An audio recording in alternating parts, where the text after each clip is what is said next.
আমার প্রিয় অষ্টম শ্রেণীর শিক্ষার্থী বন্ধুরা, তোমাদের সকলকে আমার চ্যানেলে স্বাগত জানাই। আশা করছি তোমরা সকলে খুব ভালো আছো। আজকে আমি তোমাদের যে রায় মার্টিনের প্রশ্নবিচিত্র প্রকাশিত হয়েছে তার 294 পাতা যে 1 নম্বর স্কুল রয়েছে, সেখানে তোমাদের অষ্টম শ্রেণীর বন্ধুদের প্রথম পর্যায়ক্রমিক মূল্যায়নের ভূগোলের প্রশ্ন দেওয়া রয়েছে। আমি আজকে উত্তরগুলো তোমাদের দেখিয়ে দেব এবং তোমরা তোমাদের যে ভূগোল বই আছে আমাদের পৃথিবী, সেই বইয়ের কত পাতাতে এবং কোথায় পাচ্ছ সেটাও আমি দেখিয়ে দেব। ইতিমধ্যেই যারা চ্যানেলটিকে সাবস্ক্রাইব করে নিয়েছো তাদের সকলকে অসংখ্য ধন্যবাদ জানাই। আর যারা নতুন দেখছো তারাও চ্যানেলটিকে সাবস্ক্রাইব করে নিয়ে সাথে থেকো। চলো তাহলে শুরু করছি। 1 দাগের সঠিক উত্তরটি নির্বাচন করে লেখো। পৃথিবীর গভীরতম কৃত্রিম গর্ত হলো, এটা হবে বিয়েরটা কোলা। এইটা তোমাদের যে ভূগোল বই আছে তার তোমরা 1 নম্বর পাতাতে পেয়ে যাচ্ছ। এই যে দেখো কোলা। পৃথিবীর মহাসাগরগুলির তলদেশ গঠিত হয়, এটা হবে এটা সিলিকন ও ম্যাগনেসিয়াম দিয়ে। তোমাদের ভূগোল বইয়ে 4 নম্বর পাতাতে পেয়ে যাচ্ছ। দেখো সিলিকন ও ম্যাগনেসিয়াম দিয়ে। উষ্ণ প্রস্রবণের জল গরম হয়, এটা হবে এটা ভূতাপ শক্তির জন্য। এটা পেয়ে যাবে তোমাদের ভূগোল বইয়ের 2 নম্বর পাতাতে। এই দেখো উষ্ণ প্রস্রবণ, পৃথিবীর ভৌম জল, পৃথিবীর ভেতরকার জল আর কি, ভূতাপের পৃথিবীর ভেতরকার তাপ সংস্পর্শে এসে গরম হয়ে ফুটতে শুরু করে। পৃথিবী পৃষ্ঠের গড় তাপমাত্রা, এটা হবে 15 ডিগ্রি সেন্টিগ্রেড। তোমাদের ভূগোল বই 1 নম্বর পাতাতে পেয়ে যাচ্ছ। এই যে 15 ডিগ্রি সেন্টিগ্রেড।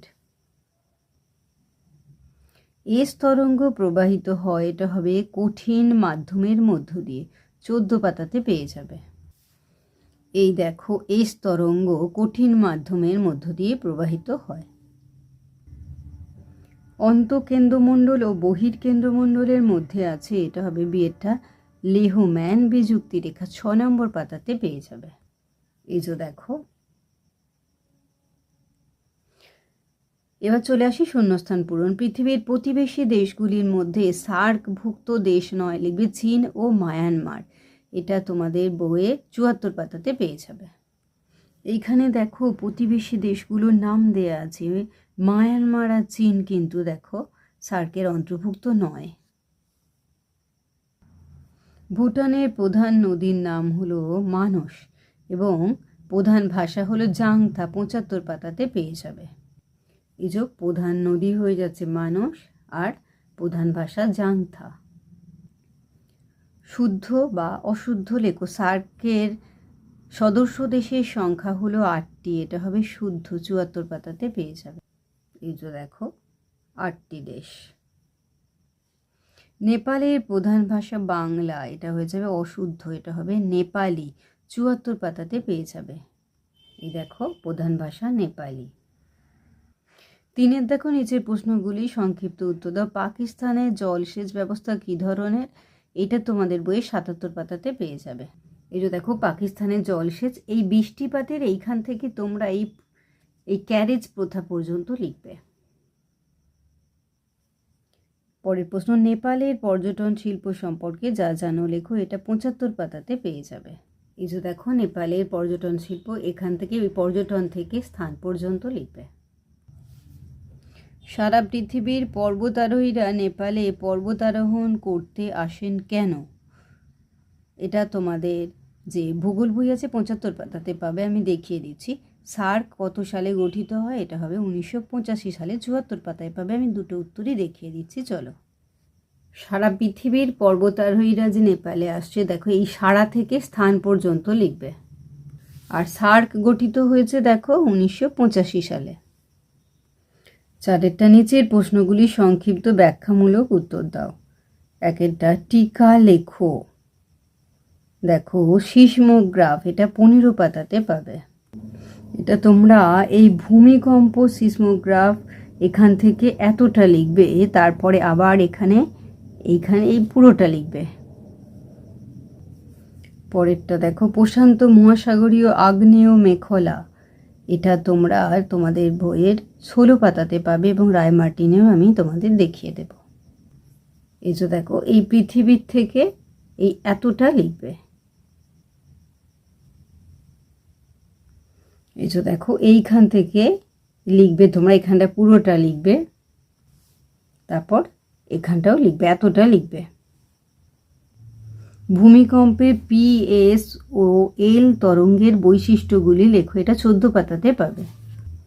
এখান থেকে তোমরা এই প্রাথমিক তরঙ্গ যেটা পি, আর দ্বিতীয় পর্যায়ের তরঙ্গ এস, আর দেখো ভূমিকম্পের উপকেন্দ্র থেকে ভূপৃষ্ঠ বরাবর 2 ধরনের পৃষ্ঠ তরঙ্গ এল, এটা মানে এই প্রাথমিক তরঙ্গের এখান থেকে এই থাকে পর্যন্ত এতটা লিখবে। পরের প্রশ্নে চলে যাই আমরা। দেখো নিচের প্রশ্নগুলির উত্তর দাও। অসমসত্ব মিশ্রণ কাকে বলে? এটা 19 পাতাতে পেয়ে যাবে। এই যে দেখো প্রকৃতিতে প্রাপ্ত এক বা একাধিক খনিজের সমসত্ব বা অসমসত্ব মিশ্রণ। এখানে দেখো অসমসত্ব মিশ্রণে উপাদানগুলো বিভিন্ন জায়গায় বিভিন্ন অনুপাতে থাকে। সংঘাত ও অসংঘাত শিলার মধ্যে যে কোনো দুটি পার্থক্য লেখো। এটা আমরা একটু রায় মার্টিনের বই থেকে দেখে নিই, চলো। এই যে দেখে নাও সংঘাত ও অসংঘাত শিলার পার্থক্য।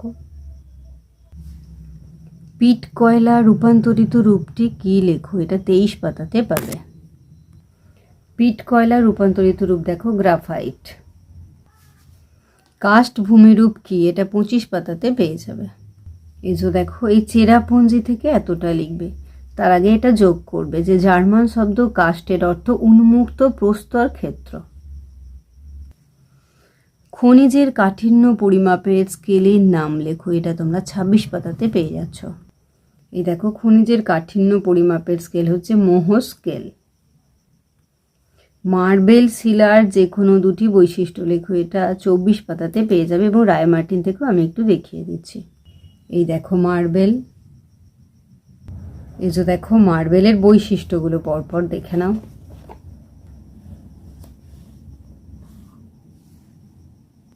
এই যে দেখো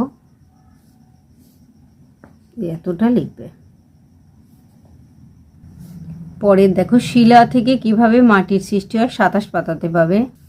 এই দেখো এখান থেকে এতটা লিখবে। তাহলে আমার প্রিয় অষ্টম শ্রেণীর শিক্ষার্থী বন্ধুরা, আজকে তোমাদের আমি যে রায় মার্টিনের প্রশ্নবিচিত্রা প্রকাশিত হয়েছে তার 294 পেজে যে 1 নম্বর স্কুল রয়েছে, সেখানে তোমাদের অষ্টম শ্রেণীর বন্ধুদের প্রথম পর্যায়ক্রমিক মূল্যায়নের ভূগোলের প্রশ্ন দেওয়া রয়েছে। আমি উত্তরগুলো দেখেছিলাম, আশা করছি সকলেই বুঝতে পেরেছো। ভিডিওটি দেখার জন্য তোমাদের সকলকে অসংখ্য ধন্যবাদ জানাই। ভালো লাগলে লাইক করো, কমেন্ট করো, বন্ধুদের মধ্যে শেয়ার করো। আর আগামী দিনে নতুন নতুন ক্লাসগুলো পাওয়ার জন্য অবশ্যই চ্যানেলটিকে সাবস্ক্রাইব করে সাথে থেকো। তোমরা সকলেই খুব ভালো থেকো।